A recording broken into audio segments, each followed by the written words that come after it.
the House of Commons, may I say congratulations to the Prime Minister and Carrie Symonds on the birth of their son. Such happy news amid such uncertainty. 2020 is certainly a year they will never forget. I will call the First Secretary of State to answer the engagement question. I call James Cartledge virtually. Thank you, Mr. Speaker. And can I join you in sending heartiest congratulations to the Prime Minister and to Carrie on the birth of their son. It's wonderful news, and I'm sure he'll bring them great joy in these difficult times. On coronavirus, surely we should not underestimate the significance of getting to what we hope is the peak of the outbreak without the NHS being overwhelmed. To do that, we've had to take the difficult but unavoidable decision of putting elective surgery on hold for many people. So can I ask, what more can we do to free up the NHS so that our constituents with cancer and other serious non-COVID conditions can start being treated again as soon as possible and in significant numbers? Both things is engagement. First Minister. Thank you, Mr. Speaker. I've been asked to reply on behalf of my right honourable friend, the Prime Minister. As members will have seen, as Mr. Speaker has explained, the PM and his fiancée, Carrie Symonds, have announced the birth of a healthy baby boy this morning.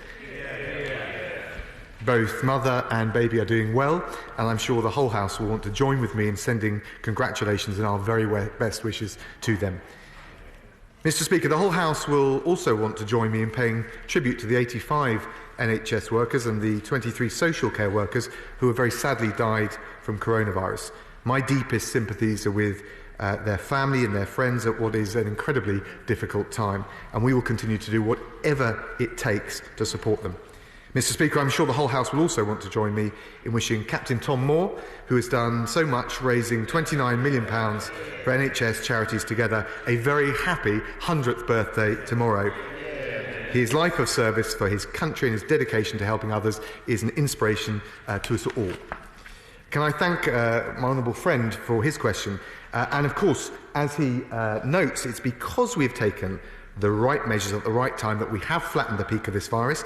We have prevented the NHS from becoming overwhelmed. The two single most important elements of this strategy that we've delivered, that has meant the NHS has had capacity to deal not just with COVID-19 patients, but other urgent treatments. And he's also right to say that as we move forwards towards a second phase, we must plan to ensure the NHS is able to deliver elective surgery and treat patients with other conditions, which is exactly what we're planning to do. I now go over to the Leader of the Opposition, Keir Starmer. Thank you, Mr. Speaker. Can I add my congratulations and the congratulations of the Labour Party, and I'm sure everybody in this House, to the Prime Minister and Carrie Symonds on the birth of their baby boy. Whatever differences we have in this House, Mr. Speaker, as human beings, I think we all recognise the anxiety that the Prime Minister and Carrie must have gone through in these past few weeks, unimaginable anxiety. And so I really hope that this brings them incredible relief and joy. Can I join with the words of the First Secretary on those that have died on the front line and what he said about Captain Tom Moore, an inspiration to all of us. Mr. Speaker, yesterday, an important set of figures was published about the deaths from coronavirus. First, the deaths in hospital, currently at 21,678. That's the number that's published every day. On top of that, yesterday, we saw the CQC figures for deaths in care homes for the 2 weeks ending last Friday. That was a figure of 4,343. And at the same time, the ONS figures came out for deaths outside of hospitals, outside of care homes, and that was a figure up to the 17th of April of 1,220. There's a bit of a complication because of the different dates, but that makes a total to date, Mr. Speaker, of 27,241 recorded deaths from coronavirus. And that's probably an underestimate because of the time lag. Behind each number, of course, is a family shaken to its foundations. Now, 6 weeks ago, on the 17th of March, the government's chief scientific advisor indicated that government hoped to keep the overall number of deaths from coronavirus to below 20,000. He said that would be good, by which, in fairness to him, he meant successful in the circumstances. And we're clearly already way above that number, and we're only part way through this crisis. and we're possibly on track to have one of the worst death rates in Europe. On Monday, the Prime Minister said in his short speech that many were looking at our apparent success in the United Kingdom. But does the First Secretary agree with me that far from success, these latest figures are truly dreadful? First Secretary of State. Thank you, Mr. Speaker. Well, first of all, can I welcome the various points of solidarity between our front benches in relation to, of course, the new baby boy for the Prime Minister and Carrie Symonds, but also in relation to care workers and NHS workers who have lost their lives. He's right that there is a challenge in deciphering the difference between the different figures because of the time lags in relation to the care home deaths. Equally, I know it's something that on all sides we have wanted to deliver, which was clearer breakdown and distinction between care home deaths and deaths in the NHS, and I think that is progress. He mentioned the target of 20,000. Of course, this is an unprecedented a pandemic, a global pandemic, and I think in fairness we shouldn't criticise either the CMO or the Deputy CMO for trying to give some forecast in response to the questions that many in this chamber and indeed in the media are calling for. But the reality is we know a lot more about the virus, both domestically and internationally, than we did before. I absolutely share his, I guess, our joint horror at the number of deaths. Tragedies, each and every one. Equally, I'm going to disagree with him that it is far too early to make international comparisons. If they are to be done, they should be done on a per capita basis. I think we're already seeing that there are different ways that deaths are measured, not just in the UK in the different settings, but across Europe and across the world. And of course, this is a very, as I've said, delicate and dangerous moment in this pandemic, which is why, with the greatest respect, I think we do need to wait until we've got further evidence from SAGE before moving towards a transitional phase or a second phase, and it would be irresponsible right now to start setting out in detail what proposals we might come up with in advance of having that advice from SAGE. Keir Starmer. Thank you, Mr. Speaker. Can I make clear I wasn't criticising the experts. I was pointing out the difference between what had been hoped for and where we'd got to. I do welcome the clearer breakdown of figures, which I think we're going to get from this afternoon onwards. I also welcome the fact that it appears, and I hope this is right, that the number of hospital admissions are going down and the number of deaths from coronavirus in hospitals are going down. We've all been looking at those graphs, and I hope that is continuing in the right direction. But from yesterday's data, it appears that just isn't the case in care homes. They show that deaths in care homes appear to have been rising even while hospital deaths have been falling. And that's on the back, as the First Secretary knows, of concern for some weeks from the front line about testing in care homes and the speed of testing, about concerns about protective equipment and arguments that it's been too slow. We've all heard from the front line in the care sector expressions of real anxiety about the situation that they find themselves in. So can the First Secretary explain why he thinks that coronavirus continues to spread so fast in the care sector? And returning briefly to something from last week, but I think the First Secretary has already touched on it, could he give us the up-to-date figures for the number of those that have died on the front line in the healthcare staff and the number of social care workers? I raised it last week. I think he's given a figure, but just to confirm that. First Secretary. Well, can I thank the right honourable gentleman? I have already given those figures, and they are, of course, produced in the normal way, and he will be appraised of them just as he is in relation to the other figures. It's absolutely right to say that there is a challenge in care homes. In fact, when SAGE produced their advice and when the Chief Scientific Advisor and the Chief Medical Officer gave their 3-weekly review several weeks ago now, it was made clear that we had made good progress overall in reducing the level of community transmission, but there were still challenges both in hospital settings but also specifically in care homes. There are real challenges in care homes. The principal challenge in care homes, unlike in the NHS setting where we've made such good progress, is the greater challenge from a decentralised basis in terms of exercising control over the ebb and flow of people into those care homes. That includes residents, it includes care home workers, which sometimes work in different care homes. It also includes NHS workers and, of course, friends and family. That is the single biggest challenge in terms of reducing transmission.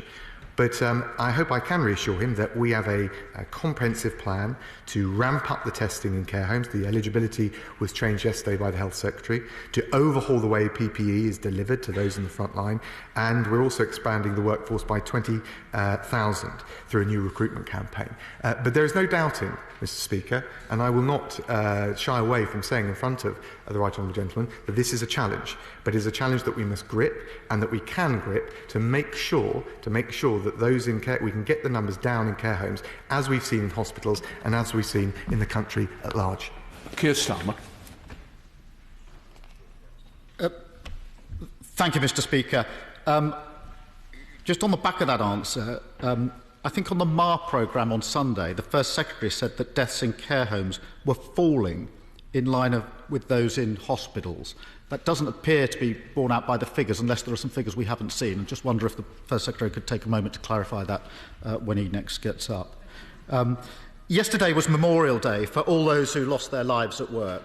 And it's really important that we honour and remember all those who died, whether from coronavirus or from anything else. But it's also important we redouble our commitment to protect all those at work. And that's why protective equipment for the front line is so crucial. Now, I recognise the challenge the government faces on this. I recognise that getting the right piece of equipment to the right place every time is very difficult. But lives do depend on it. And it is 10 weeks since the Health Secretary declared that there was a serious and imminent threat to life. And you'd hope that by now things will be getting better, not worse. Yet a survey of the Royal College of Physicians, published on Monday, reported that 1 in 4 doctors are still not getting the protective equipment that they need. And the RCP president was quoted in these terms, his words on Monday: "It's truly terrible that PPE supply has worsened over the last 3 weeks rather than improved." Now, I know that's not where the First Secretary or the government want to be, with indications from the front line that things are worse, not better. But he must recognise this is a plea from the front line. So can I ask the First Secretary, what's going on and how soon can it be fixed? First Secretary. Can I thank the Right Honourable Gentleman? First of all, in relation to the care home data, obviously we've seen the latest data come out. There are some positive signs, but I think they're frankly within the margin of error, and we need to be very focused that there is a challenge in care homes and we've got a plan in place to grip it. So there's no sugarcoating that issue. I take exception with him suggesting that things are getting worse, not better. That is not true overall.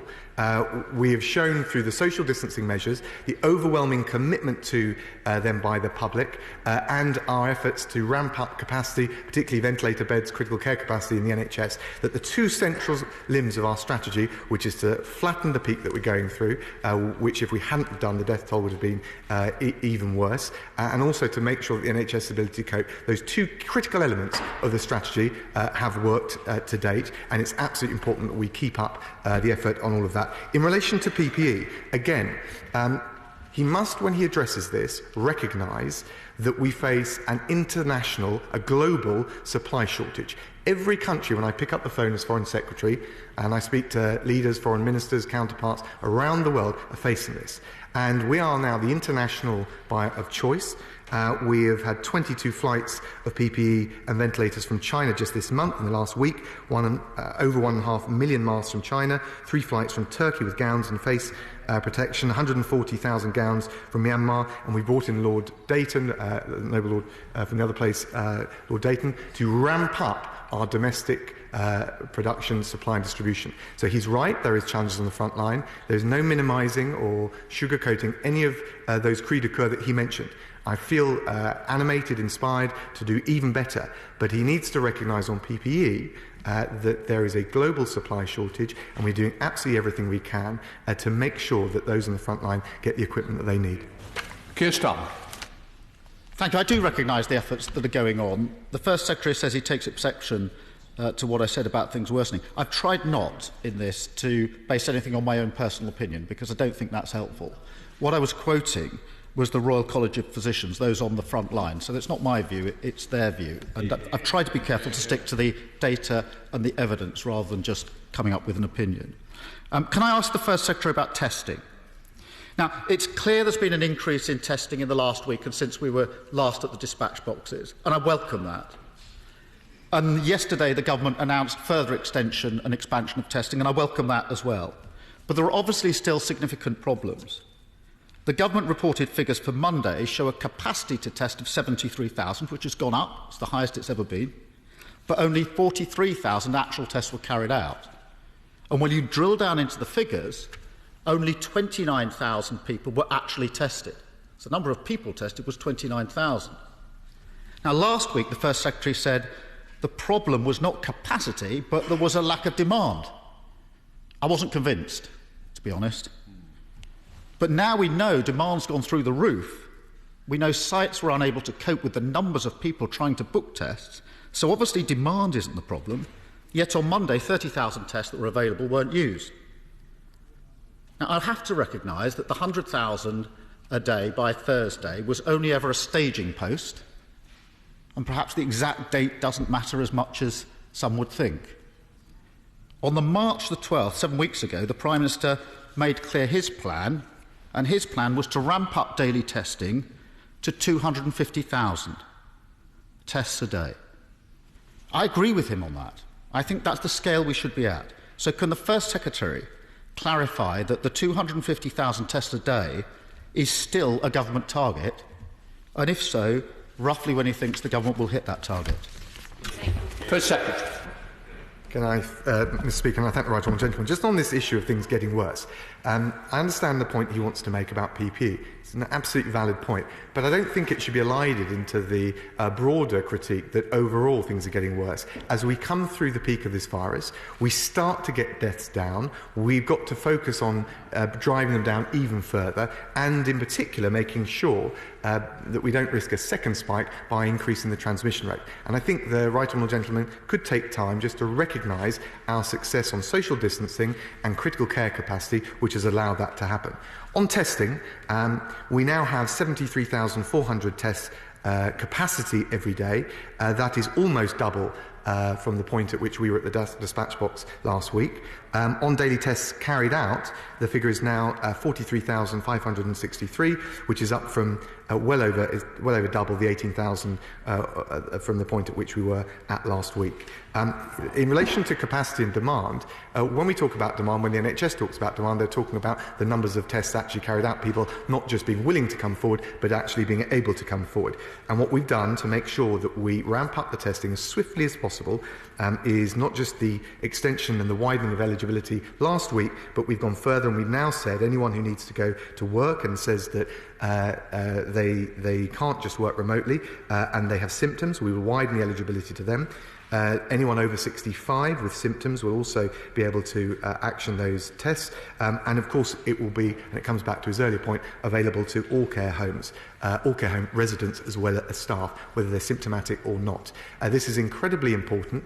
We are on track to make huge progress. And of course, he's right to say that the 250,000 target is still an aspiration. I'm not going to put a date on it, but the key point is the 100,000 milestone. Very important to me, we're making good progress, is only the first stepping stone towards testing, which is essential to the wider testing, tracking and tracing regime we'll need as we transition to the second phase.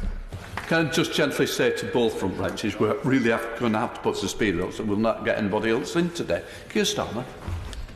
Thank you, Mr. Speaker. The First Secretary invites me to recognise the good work on social distancing and on critical care capacity. Can I do that unreservedly? It's been an amazing piece of work, particularly the ramping up of capacity, and I send my thanks to all of those that have been involved in it. I'd absolutely recognise it.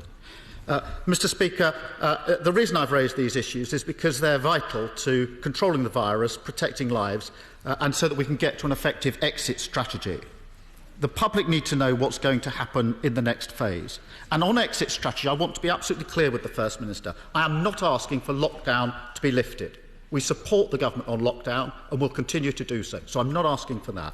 I'm not asking for a time frame. The government says it can't give a time frame. I accept that and we support the government on that. I said I wouldn't ask the impossible and I won't. What I'm asking for is the government to be open with the British people about what comes next. That's crucial for three reasons. We need their trust. Secondly, the government itself, the public, schools, businesses, trade unions need to plan ahead. And they're saying that loudly and clearly. Third, and frankly, we'd like to try and support the government strategy when we know what it is. I think it's important for us to do so if we can. We can't do that if the government won't share its thinking. The Prime Minister said on Monday that he wanted maximum transparency. Will the First Secretary give us some now and tell us when the government will publish an exit strategy? First Secretary. Can I thank the right honourable gentleman? I'll just remind him that, as I set out on the 16th of April, SAGE advised against any changes to social distancing measures at that point. The reason is that they would risk a substantial increase in the infection rate. SAGE is reviewing the evidence again in early March. He's asked for a time frame and a date. We can't give it until we have the SAGE evidence. If he thinks there's things that we could be announcing, whether it's along workplace, which you referred to, schools or otherwise, feel free to propose those things. But I would just gently say that based on the advice and the evidence that we had from SAGE, which he said he wants to closely follow, it would be very difficult for us to responsibly set out those proposals before we've had that subsequent advice from SAGE, both on the rate of infection, the death rate, but also the measures it will be responsible to make. And that's why, with the greatest respect, and I understand he's trying to be constructive, we can't be pulled in to making proposals in advance without SAGE opining. Keir Starmer. Mr. Speaker, the problem with the First Secretary response is that it risks the UK falling behind. France, Germany, Spain, Belgium, New Zealand, Australia, Scotland and Wales have all published exit plans of one sort or another. The First Secretary said, well, what are the proposals? What should they cover? If you look at those plans, as he's done and I've done, it's clear that there are common issues such as schools reopening, business sectors reopening. These are the issues that, if he wants me to put them on the table, I absolutely will, because they're clearly the issues that need to be addressed. There will be other issues, of course, but delay risks not only falling behind other countries, but also the successful four-nation approach so far. We want to support the government on an exit strategy. We want to support the four-nation approach so that we can all exit across the UK at the same time and hopefully in the same way. So I asked the First Secretary if the government will work constructively and openly with the opposition on the question of what happens at the next stage. First Secretary of State. Can I thank the right honourable gentleman? We certainly will engage, and I've enjoyed the telephone calls with opposition leaders, including himself. But can I also just gently say that if he's suggesting that we can set out concrete proposals now, despite clear evidence and advice from SAGE, that we should wait for their review of evidence in the next week or so, I would gently say that is the wrong thing to do. And if he thinks he knows better than SAGE and the scientists that have suggested that, he needs to explain it. He talked about the Scottish Government. The Scottish Government have not set out an exit strategy. I read through very carefully their 25-page document. It was eminently sensible, and it was grounded in the 5 tests that I set out on the 16th of April. He talked about some of the other European countries, but he will know, because I know he's an assiduous follower of the international evidence, that Germany is now having to think twice about easing up on the measures because of the risk of a second spike. This is exactly the risk that the Governor of the Bank of England referred to last week, that I referred to on the 16th of April, and that SAGE and the scientists have been referring to. And I just, again, the right honourable gentleman is trying to, and is succeeding in engaging in a very constructive way. He has a strong professional reputation when he was DPP for being guided by the evidence. That is much to his credit. Can I just gently say he shouldn't abandon that rigour now? Sir Desmond Swade. Will garden centres and nurseries be allowed to reopen in short order? First Secretary. I thank my right honourable friend for cutting straight to the chase. I totally appreciate the value of garden centres and nurseries. The current advice, as I've indicated from SAGE, was that relaxing any of those measures, including the ones that he refers to, would risk damage to the public health, our economy, and frankly the progress that we've made, the sacrifices so many have made, the lives that have been lost. But can I reassure him that they looked specifically at garden centres, and we will continue, as I've indicated earlier, to keep the evidence on each individual measure under very close review. We go across to the Leader of the SNP, Ian Blackford. Ian Blackford. Thank you, Mr. Speaker, and can I send my congratulations to the Prime Minister and to Carrie Symonds on the birth of their son, and long life and happiness to the newborn. Mr. Speaker, we are 2 months away from the deadline on approving an extension to the Brexit negotiations. Michel Barnier has been clear. The UK is refusing to engage seriously on a number of fundamental issues. The government is shamefully gambling our economic future with a no-deal Brexit in the middle of a health emergency. Why is the government threatening to isolate our economy at the end of the year during the biggest economic crisis of our time? First Secretary. Can I thank the honourable gentleman and join with him in sending those messages of goodwill to Carrie Symonds and the Prime Minister and, of course, their new baby boy. I'm not sure I'd be quite taking the word of Michel Barnier for the state of progress in the negotiations quite as readily and as uncritically as the honourable gentleman has. But let's be very clear about it. Our position is unchanged. The transition period ends on the 31st of December. That is enshrined in law. There's no intention of changing that. And actually, what we should do now, given the uncertainty and the problems and the challenges coronavirus has highlighted for us, but also for our European friends, and I've worked extremely closely with our German, French and all of our other European partners, is focus on removing any additional uncertainty, doing a deal by the end of the year and allowing both the UK and the European Union and all of its member states to bounce back as we come through the coronavirus. Ian Blackford. Thank you, Mr. Speaker. What we should be doing is removing uncertainty, and we should be putting a stop to these talks. We should be making sure that we protect our businesses, and the failure by the First Secretary to rule out a no-deal Brexit should alarm us all. Mr. Speaker, the World Trade Organization predicts that world trade may fall by 32% this year. The IMF says the global economy will suffer its worst financial crisis since the 1930s, and the OBR warns that the UK economy could shrink by 35%. That means 2 million people are at risk of losing their jobs. Refusing to admit the inevitability of an extension isn't a tough or a clever negotiating tactic. It's a reckless and a foolish gamble. Will the Secretary of State embrace common sense and recognise the need for a Brexit extension, show some leadership, face down the hardliners in the Tory party, extend the Brexit transition and let us all get on with the job of tackling this health crisis together? First Secretary. Can I thank the honourable gentleman? So first of all, if his desire is to avoid more uncertainty, then the right thing for us to do is double down, get a deal by the end of this year. If his desire is to dig ourselves out of the economic challenges that we, the European Union, the world face, then the answer isn't to engage in protectionism, but to do this deal, give a shot in the arm to businesses on both sides of the channel, and that is what we're absolutely wholeheartedly focused on doing, and we're doing it as one United Kingdom. Rob Roberts. Thank you, Mr. Speaker. The company programme run by the charity Young Enterprise provides the opportunity for young people to apply their skills in real-world situations, working in teams to set up and run their own Young Enterprise company. My right honourable friend agree with me that providing financial education in our schools is a vital way of empowering young people and ensuring that we're able to further our Levelling Up programme across the whole country when we come out of this crisis. Mr. Secretary. Can I thank my honourable friend for raising this excellent programme. He's absolutely right. A strong understanding of numeracy underpins a young child's ability to manage money, for example, by calculating percentages or doing divisions.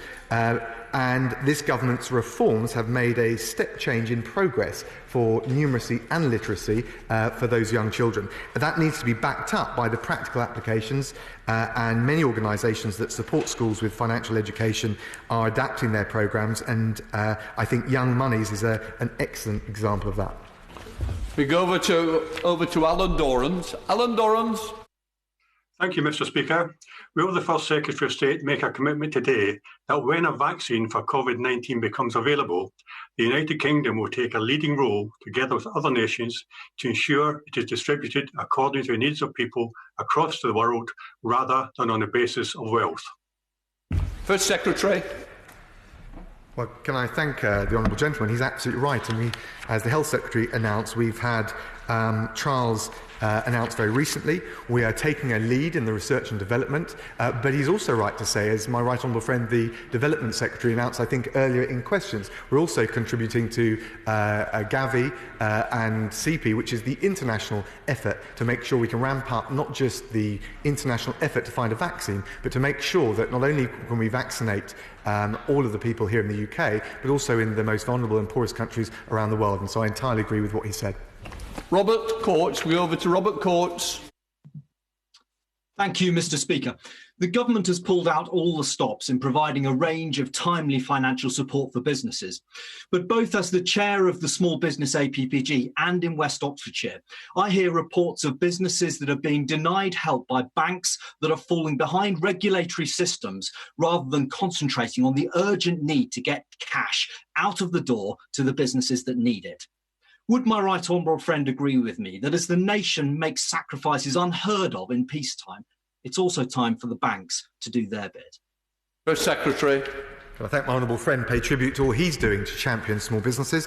We want to help all businesses, small, medium and of course the large ones, in Witney and across the country, get through this incredibly difficult period and bounce back with confidence as we defeat the coronavirus. Through the Coronavirus Business Interruption Loan Scheme, through the Large Business Interruption Loan Scheme and the Bounce Back Loan Scheme, we're lending to businesses of all shapes and size. And the government has stepped up to the plate, and he's absolutely right that we expect the banks to do the same too. We go across to Zara Sultana. Zara Sultana. Thank you, Mr. Speaker. While working people are having to make huge sacrifices through this crisis, state support is available to big businesses that dodge taxes and pay millions to super rich executives and shareholders. Mr. Speaker, we should be bailing out the 99%, not the 1%. So will the government follow the likes of Denmark and stand up to big businesses by saying, if you want state support, you have to prohibit dividend payments and share buybacks, and you can't be based in a tax haven? First Secretary.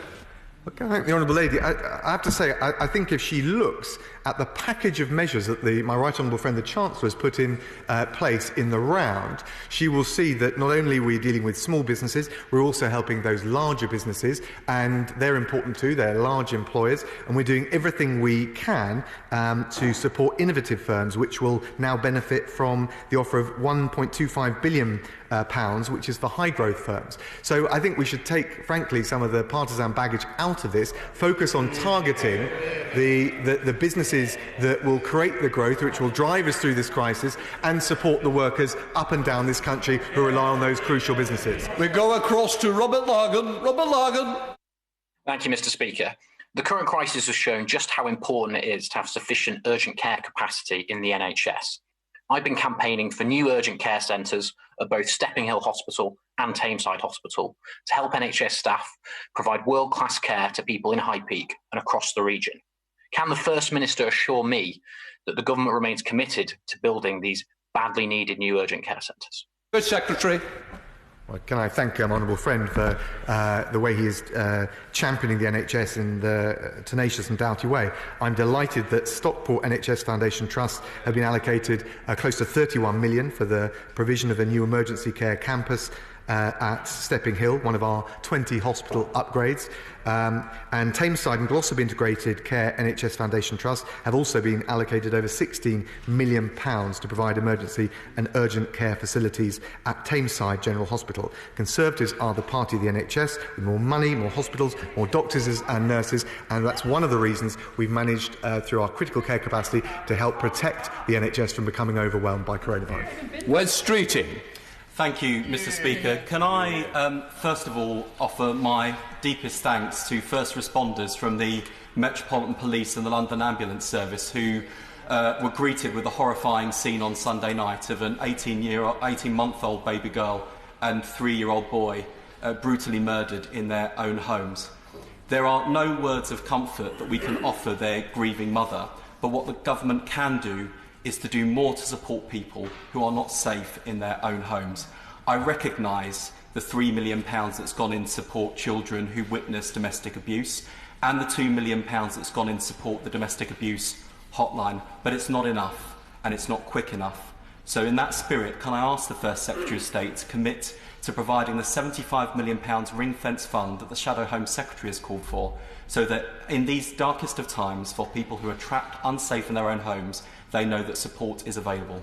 First Secretary. Can I thank the honourable gentleman and first of all say how appalled I am at the tragic case in his constituency. I pay tribute to the frontline emergency responders, but I absolutely, in total solidarity with the honourable gentleman, want to pass my condolences to the family around that terrible case. It sounds absolutely appalling. The police have been very clear that they will pursue perpetrators and anyone in immediate danger, and they should call 999. We're going through the coronavirus challenge. It's put pressure on the police, but they are there to do that incredible job that they do day in, day out. We do have the National Domestic Abuse Helpline staffed 24 hours a day. We're supporting charities and others supporting victims of domestic abuse with £750 million. He makes some interesting points about what more we could do. We're constantly looking to reinforce and strengthen the challenge of the response to domestic abuse, and he's right that there is a specific issue around it in relation to this crisis. The domestic abuse bill had its second reading yesterday, and that will help take our response to the next level, and also is an opportunity for him to make further proposals in due course. Shirley Schwab. Thank you, Mr. Speaker, and may I join in the congratulations to the Prime Minister and Carrie Symonds on the birth of their son. Mr. Speaker, I was recently speaking with a lady who, very sadly, lost her husband in hospital to COVID-19. She spoke of the fantastic care given to her husband by the NHS staff, but she also spoke of the incredible support that she and her family received from those same NHS workers. Would my right honourable friend join me in congratulating the NHS staff not only for caring for those who are ill, but also for the wonderful support they give to their loved ones? The Secretary. Can I thank my honourable friend? Can I first of all pass on my very deepest condolences to the widow in his constituency. I, along with other ministers, have the grim task of reading out the total death toll at these press conferences, and I always walk away ashen-faced at what this must mean for individual families up and down the country. He's right to pay tribute to the NHS, who are doing an amazing job, and we've, all of us, I think, across the House, paid tribute to them and the care workers with our minute's silence in particular yesterday. But I think he's absolutely right also to say that they're not just there to treat the physical condition, whether it's of coronavirus or otherwise. They do an amazing job as providers of emotional support for patients and their families, and I think that's something which is too easily overlooked as we come through this crisis. Going over to Geraint Davis. Geraint Davis. Mr. Speaker, the UK opted out of the EU joint procurement of PPE, ventilators and medical equipment. Can the First Secretary confirm that whether this was a political or commercial decision, and take this opportunity to say that we will take any future opportunity to join any EU scheme that helps to safeguard supplies to our NHS in order to avoid any preventable deaths in our communities or in the NHS or care services? First Secretary. Thank the honourable gentleman. I mean, as you'll know, because it's been made clear by the government and clarified when it wasn't clear, the original issue was a failure of communication. We didn't get the original invitation to tender, if you like.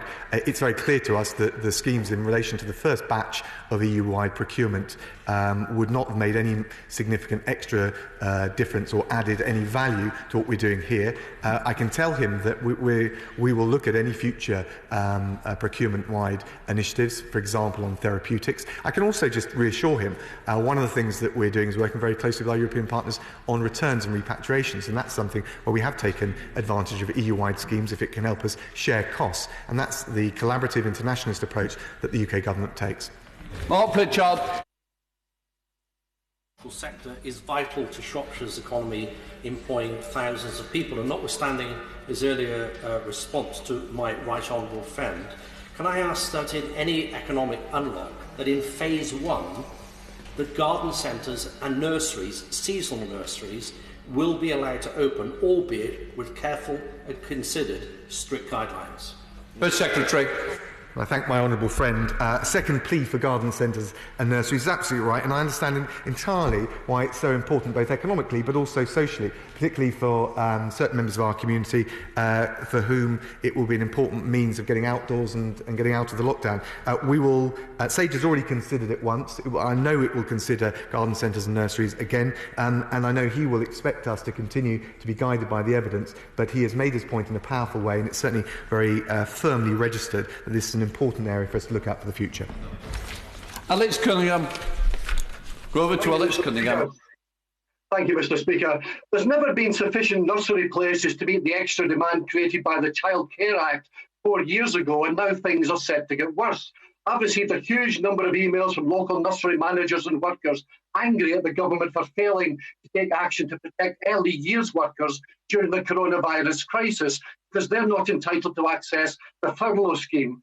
What will he do to sort this out and ensure that these nurseries still exist once the crisis is over? First Secretary. Well, this is a hugely challenging time for nurseries as it is for schools and other small businesses. The Chancellor has set out the range of support that's available. It's widespread. It covers all sorts of different areas. But of course, in relation to nurseries or any other sector that is finding the challenges too much to bear as we go through this crisis, we will of course make sure we look at them afresh and see what further can be done. Saqib Bhatti. Over to Saqib Bhatti. Thank you, Mr. Speaker. I'd like to begin by echoing the congratulations that have already been given to the Prime Minister and his fiancée on the birth of the baby boy. I hope they're all in good health. Mr. Speaker, over the weekend, there was a double stabbing in my constituency. In light of this, will my right honourable friend join me in calling on the Police and Crime Commissioner to reverse his decision to close the local police station? And what reassurances can he give the House that as we emerge from this lockdown, we are protecting our communities from the scourge of knife crime? First Secretary. I thank my honourable friend, and it's a tragic but timely warning that some of the persistent social challenges that we face around knife crime or any other kind of crime will persist, not just stay at home because of coronavirus, although overall the level of crime has come down. Can I pay my very deepest sympathies with the families of the victim in his constituency, and can I reassure him we've committed to recruiting 20,000 more police officers over the next 3 years. We're making it easier for the police to exercise stop and search powers. We're ensuring that more perpetrators go to prison and for longer. He will know that it's for PCCs to decide on how and where to spend their resources, but I pay tribute to him for being a tenacious and doughty champion for the crime issues and the policing that needs to take place in his constituency. We go over to Alison Thewlis. Alison Thewlis. Thank you, Mr. Speaker. Many businesses in my constituency and around the UK shut their doors on public health advice, and they're now finding that insurers are refusing to pay out on business interruption policies. So I ask again, will the UK government intervene and stand behind these claims so that no business loses out for doing the right thing? First Secretary. And I thank the honourable lady. I don't think it's the right thing to do to stand behind all of the claims, but we certainly do and continue to liaise with the insurance industry to make sure, as far as is legally and practically possible, they're showing the flexibility as people and particularly the consumers of those insurance policies come through this very difficult time.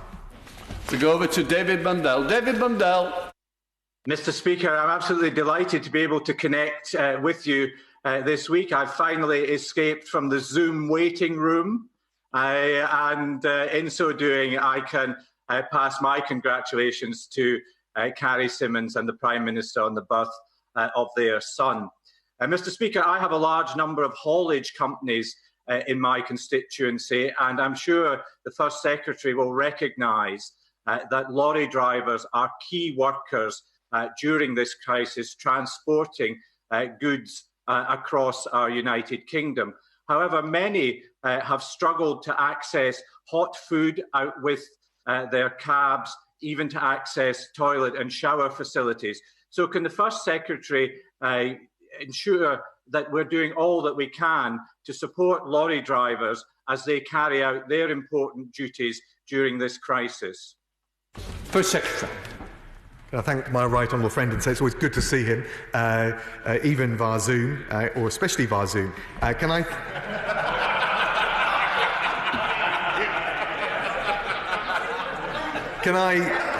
thank all of the HGV and delivery drivers for all that they're doing in the country to keep us going. And I think our I think across the House we'd probably agree that our view and our definition of key workers has changed as we come through this crisis, and there is an appreciation of people doing those gritty jobs day in, day out, and quite the extent to which we rely on them. All motorway service stations in England currently remain open to road users. That is why the Transport Secretary is continuing, based on the concerns he's rightly raised, to work with motorway service operators to ensure as many facilities within those individual service stations remain open as possible, to make sure HGV drivers can take a break and use whatever facilities they need before they go back to work. And he raises an excellent point. Dave Dugan, go across to David Dugan. Thank you, Mr. Speaker. The Chancellor said of his COVID-19 response that we will not leave you behind, we all stand together. He then delivered a financial package that did leave behind hundreds of my constituents in Angus and thousands more across these islands by a government who will refuse to introduce a universal basic income, just like my constituent in Arbroath, who could not be furloughed by his former employer, and because of Treasury rules, neither can he be furloughed by his new employer. So now, after 44 years of working, he's been cut adrift as collateral by this government. What is the First Secretary's advice to my constituent? Well, can I thank the honourable gentleman and just say to him, we don't support universal basic income, mainly because, given our precious resources at such a challenging time, it wouldn't target it at those who need it the most. In total, Scotland will receive a cash boost over £3 billion to tackle the coronavirus. So the financial support from the UK government is going there. That's on top of the UK military support with things like mobile testing and the airlifting of patients from some of the island communities in Scotland. And we're also expanding testing capacity right across the UK, with centres recently opened in Glasgow, Aberdeen and Edinburgh. We'll get through this crisis, and we'll do so as one united kingdom. Dame Cheryl Gillam. Dame Cheryl. Thank you very much, Mr. Speaker. Can I associate myself with the remarks of the First Secretary and send congratulations to the Prime Minister and Carrie? Research from the All-Party Parliamentary Group on Autism found that before the coronavirus crisis, more than 2 in 3 autistic adults were not getting the support they needed. Sadly, in some areas, emergency powers to ease duties under the Care Act have had to be triggered. Can my right honourable friend guarantee that autistic people will not be disproportionately affected by these changes? And will he publish which councils have to resort to emergency powers? First Secretary. I thank my right honourable friend. She raised a really important point, and of course we want to make sure all autistic children or any other children with special needs going through this terrible crisis are as protected as we possibly can. I think when it comes to looking at the future arrangements for schools, on top of the key workers, we've got to make sure that we do as much as we can to protect vulnerable children, and particularly those with particular needs. She talked about the funding going through to local authorities. Allow me to take that back, speak to both the Education Secretary but also the Community Secretary, and make sure that we can come back with a specific answer on the particular point she raised. Last and final question. We now go over to Sir Geoffrey Donaldson. Sir Geoffrey. Thank you, Mr. Speaker. Could I, on behalf of the Democratic Unionist Party, echo and pass on our congratulations to the Prime Minister and Carrie Symonds on the birth of their son. The headline in this morning's Belfast Telegraph speaks about deaths for people who are not infected by the virus, people who have not been attending hospital and who desperately needed treatment. Will the First Secretary advise us of the measures the government intends to take to address this issue and to ensure that more people are able to attend for treatment, including cancer patients? Secretary.